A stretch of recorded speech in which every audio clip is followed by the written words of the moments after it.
Hello friends and welcome back to the Tech Legend channel. So friends, today I will talk about SilverStone NovaPeak ARGB series AIO CPU cooler. So friends, SilverStone has announced NovaPeak ARGB all-in-one liquid CPU cooler, and this comes with two variants of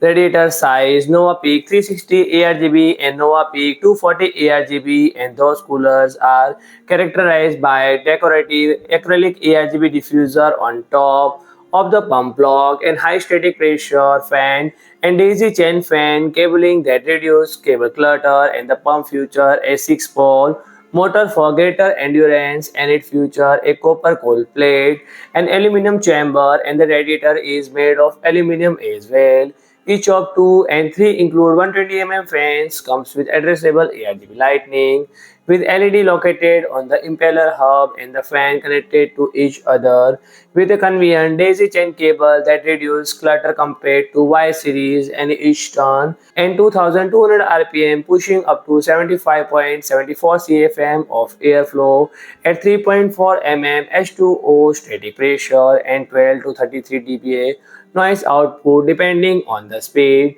So friend, if you like my video, please do like, share and comment, and don't forget to subscribe my channel and press the bell icon.